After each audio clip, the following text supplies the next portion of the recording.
Hay una movida desde ciertos medios de la ciudad de Buenos Aires, esos medios a los que erróneamente calificamos de medios nacionales, en realidad son medios de alcance nacional, con sede en la ciudad de Buenos Aires y con una mirada completamente centralista y desprovista al mismo tiempo de información certera de lo que ocurre en el resto del país. Esto es en líneas generales así, en política ni que hablar. ¿A qué nos estamos refiriendo? A que en el último tiempo, por inspiración de vaya a saber quién, desde varios medios o varios periodistas están instalando la idea de que Larreta, Schiaretti y Perotti, y ahora se podría sumar Suárez de Mendoza y quizás también Omar Gutiérrez de Neuquén, están en una misma sintonía en relación a que son, se les endilga subestimar la pandemia o directamente se los tilda de negacionistas. Esto sobre todo basado en la problemática de las clases presenciales.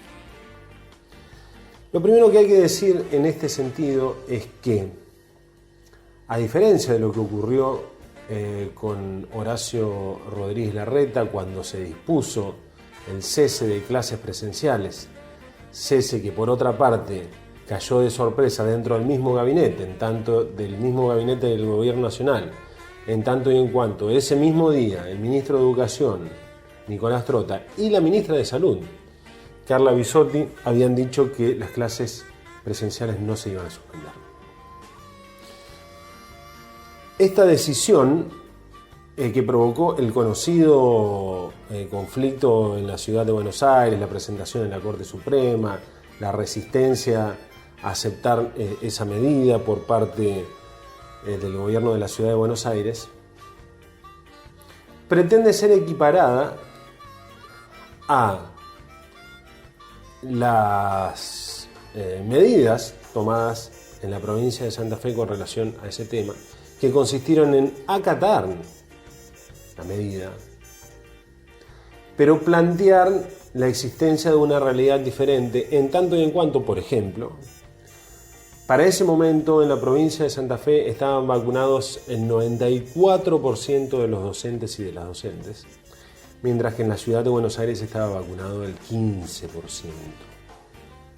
94% acá, 15% en la ciudad de Buenos Aires. Con lo cual, equiparar acríticamente, sin matices, una cosa de la otra ya de entrada es erróneo, sin entrar a hacer evaluaciones ni juicios de valor respecto de qué está bien y qué está mal, sino simplemente que son realidades y decisiones completamente distintas. Lo segundo que hay que decir en este sentido es que con relación a las medidas de restricción en general,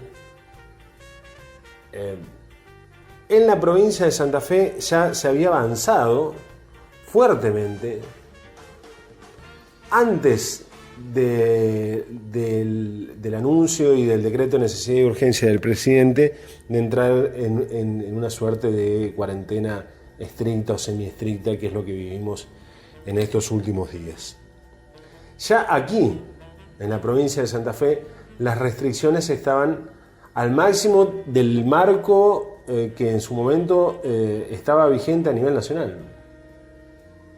¿Qué es la modalidad que estamos viviendo ahora, en definitiva?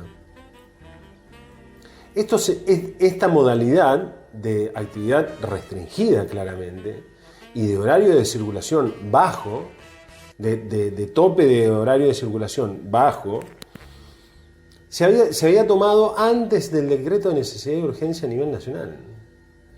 Con lo cual, establecer equivalencias con lo que ocurre en la provincia, en la ciudad de Buenos Aires o en la provincia de Córdoba,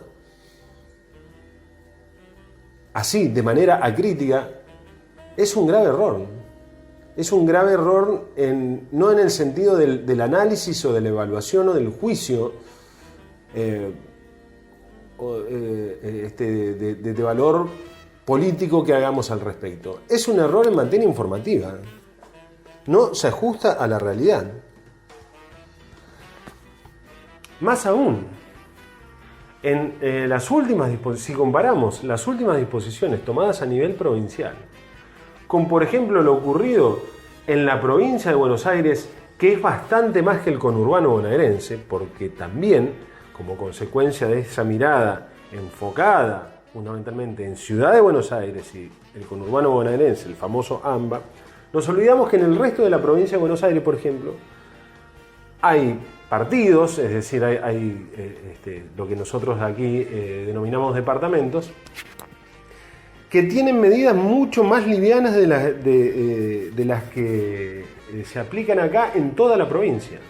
Porque acá tenemos una realidad de modalidades que en general, salvo momentos puntuales, se han aplicado en toda la provincia de Santa Fe. En la provincia de Buenos Aires no es así, porque la provincia de Buenos Aires es diferente, porque es enorme, porque tiene el 40% de la población argentina, porque las realidades son muy diferentes en el interior, en el sur, digamos, en el interior de la provincia de Buenos Aires en general, en la parte rural, en las ciudades aún, en las del interior de esa provincia, que lo que ocurre en el conurbano bonaerense, que lo que ocurre en La Matanza. Son realidades completamente distintas. Y por eso las medidas que se toman también en ese caso son distintas. Nadie se le ocurriría por eso llamarlo negacionista a Kicillof, ¿no? ¿Por qué? Porque básicamente de lo que se trata es de gobernantes que con diferentes miradas abordan de diferentes maneras una pandemia atroz que además,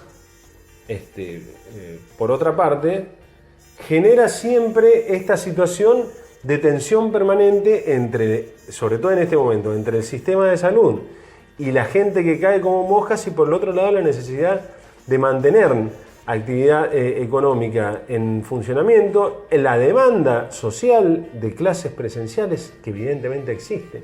Tanto existe que el gobernador más exitoso en el primer tramo de la pandemia, hasta que fueron y rompieron todo, con responsabilidad también de la Corte Suprema de Justicia de la Nación. Nos estamos refiriendo a Formosa. En agosto del año pasado ya habían arrancado las clases presenciales, porque es una demanda social. Esto es evidente, hay una demanda social de clases. Somos una sociedad que felizmente tiene la costumbre de que los chicos van a la escuela. Es, hasta diría, el reflejo de una conquista que tenemos como sociedad. Claro que en este momento entra en tensión, como entra en tensión y en contradicción todo, porque tenemos este virus espantoso dañando los cuerpos y las vidas de miles de personas, de millones de personas a nivel mundial. De aquí me refiero aquí a la Argentina y a Santa Fe. Otro dato más que podríamos agregar. Pensemos en lo que ocurrió en verano. En verano, en la provincia de Santa Fe, los bares tenían la posibilidad de mantener abiertos hasta la 1:30. Ciudad de Buenos Aires y en los lugares turísticos, al menos de la provincia de Buenos Aires, ese horario se extendía largamente hasta las 3:30 de la mañana. A nadie se le ocurriría llamar a Kicillof negacionista, porque no lo es. Y es curioso que al mismo tiempo, mientras se le adjudica esta suerte de acción conjunta, articulada entre los presuntos gobernadores negacionistas, no se dice nada con relación a, por ejemplo, que el intendente de Rosario, Pablo Hapkin, ayer nomás decidió por las suyas y en abierta contradicción con el decreto de necesidad de urgencia a nivel nacional y con el decreto provincial, abiertamente en contradicción con esas disposiciones, extender 1 hora más el funcionamiento de comercios y locales gastronómicos. No se dice nada que, por ejemplo, el propio Pablo Hapkin fue uno de los abanderados, entre otros del Frente Progresista, de sostener a como dé lugar las clases presenciales. Incluso en algunos casos con críticas al gremio, a los gremios docentes.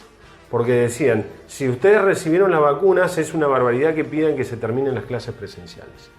Eso lo hicieron a viva voz dirigentes importantes del Frente Progresista Cívico y Social. Para no pensar solamente en el macrismo, porque eso nos viene fantástico y nos resuelve un montón de cosas a quienes nos ubicamos de una mirada ideológica del campo popular, por decirlo en líneas generales.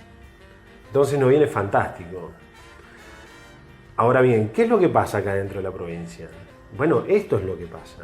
Esto es lo que ocurre, por ejemplo, con el intendente de la ciudad más importante de la provincia de Santa Fe, que es del Frente Progresista. ¿O acaso también acá en la ciudad de Santa Fe, el intendente Emilio Jatón, su gobierno, no se hizo el gil durante varias semanas con respecto al cierre, por ejemplo, de los Fútbol 5? Cuando ya estaba recontra tomada la decisión y publicada a nivel nacional, a nivel provincial. Y sin embargo así se estiraron varias semanas sin que se tome una decisión al respecto. En realidad la decisión era justamente dejar hacer, dejar pasar. ¿Acaso ustedes escucharon que a alguien se le ocurra catalogar de negacionistas a Pablo Hapkin y a Emilio Jatón? No, seguramente eso no va a pasar, porque además de todo tienen esta suerte de salvoconducto de formar parte de una fuerza que se autotitula progresista. Entonces allí nadie dudaría, nadie se animaría a emitir calificativos como los que reciben mandatarios, por ejemplo, como es el caso de Omar Perotti. En algunos casos, a escala nacional, por desinformación, por operaciones, por lo que vemos habitualmente, que es lo que ocurre en medios de todo palo, no solamente los que nos generan algún disgusto. En medios de todo palo la constante es la desinformación y las operaciones de prensa. Pero aquí también, donde mucha gente se golpea el pecho acusando al gobierno provincial de no tener o de no ejercer la voluntad suficiente como para tomar las medidas que hay que tomar para salvar las vidas de las personas, mientras al mismo tiempo ven como los intendentes de sus ciudades se hacen olímpicamente los giles para no tomar o para no ejecutar controles básicos que les corresponde por su área de incumbencia, pero que claro, sí, son irritantes en una sociedad hastiada, desgastada, empobrecida y asustada.